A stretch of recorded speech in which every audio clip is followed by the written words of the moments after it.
How safe is AT&T's dividend?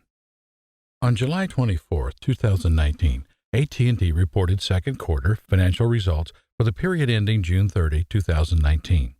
This video provides an update on the company's dividend safety using its most recent operating results. Before we begin, I invite you to subscribe to our channel and like this video, which will help more people discover Sure Dividend's investor education efforts. With that out of the way, let's dig into AT&T's dividend safety. To begin, let's talk about AT&T's business model. AT&T is a leading provider of communications and digital entertainment services in the United States and worldwide. The company provides internet access as well as television and wireless services to millions of consumers.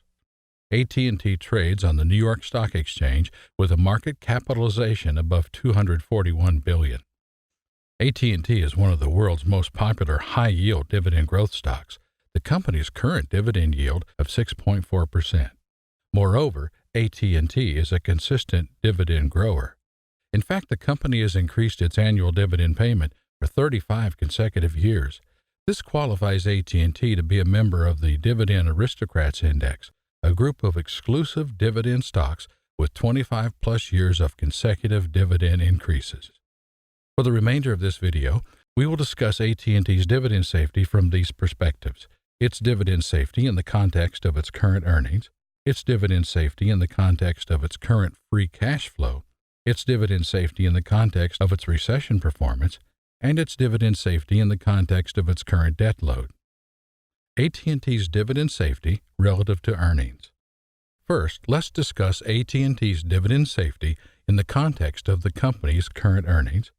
In the second quarter of fiscal 2019, AT&T generated adjusted earnings per share of 89 cents, which compared unfavorably to the 91 cents of adjusted earnings per share in the same period a year ago. For context, AT&T currently pays a quarterly dividend of 51 cents per share, which implies a payout ratio of 57% in the most recent quarter. Looking out over a longer time horizon, our conclusion is the same. AT&T generated $1.75 of adjusted earnings per share over the first half of fiscal 2019. The company distributed $1.02 of common share dividends during the same time period for a dividend payout ratio of 58% in the full fiscal year. Using earnings, AT&T's dividends appears very safe for the foreseeable future. AT&T's dividend safety relative to free cash flow. Many analysts believe that comparing a company's dividend payments to its free cash flow is a better method for assessing dividend safety. Accordingly, we will now compare AT&T's current dividend payment to its free cash flow. AT&T generated $14.3 billion of cash flow from operating activities in the second quarter of fiscal 2019 and spent $5.5 billion on capital expenditures during the same time period for free cash flow of $8.8 billion. The company distributed $3.7 billion of common share dividends during the same time period for a free cash flow dividend payout ratio of 42%. Looking out over a longer time horizon, our conclusion is the same. AT&T generated $25.34 billion of cash flow from its operating activities in the first half of fiscal 2019 and spent $10.65 billion on capital expenditures for free cash flow of approximately $14.7 billion. The company distributed $7.4 billion of common share dividends during the same time period for a free cash flow dividend payout ratio of 50%. Using free cash flow, our conclusion for AT&T's dividend safety is the same as when we used earnings. The company's dividend is currently well covered by free cash flow, and we see no risk of a dividend cut in the near future. AT&T's dividend safety relative to recession performance. Companies do not cut their dividends in the good times.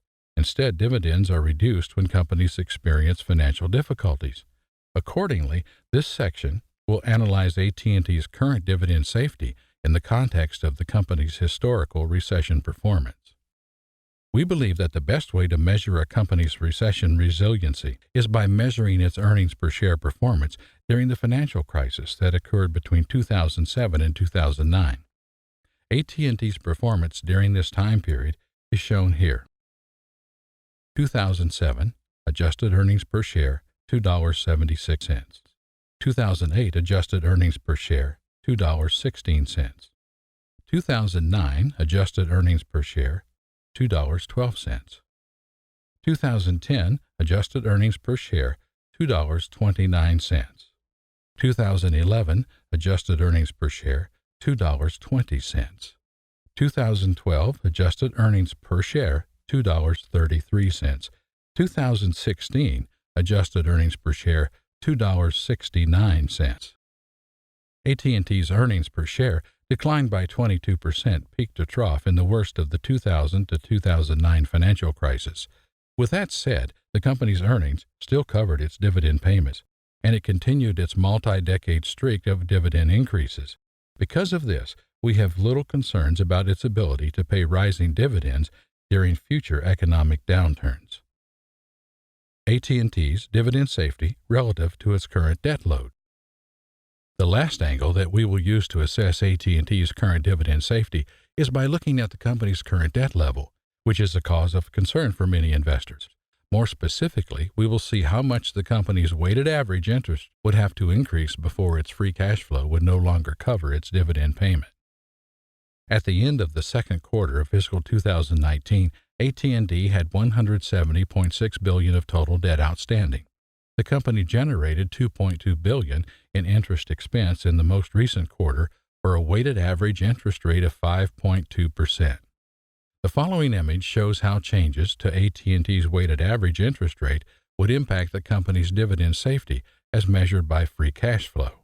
As you can see, AT&T's weighted average interest rate would need to rise to above the 11.1% level before its dividend would no longer be covered by free cash flow. Because of this, we have little concerns about the impact of the company's debt on AT&T's dividend safety moving forward. Looking out over a longer time horizon, our conclusion is the same. AT&T generated $4.3 billion in interest expense over the first half of fiscal 2019 for a weighted average interest rate of 5%. The following image shows how changes to AT&T's weighted average interest rate would impact the company's dividend safety as measured by free cash flow. As you can see, AT&T's weighted average interest rate would need to rise above the 13.4% level before its dividend would no longer be covered by free cash flow. Because of this, we have little concerns about the impact of the company's debt on AT&T's dividend safety moving forward. Conclusion. Thank you for watching today's video, which performed a deep dive on AT&T's current dividend safety. We invite you to subscribe to this channel and like this video, which will help more people discover Sure Dividend's investor education efforts. If you're interested in learning more about our systematic approach to dividend growth investing, visit our website at suredividend.com.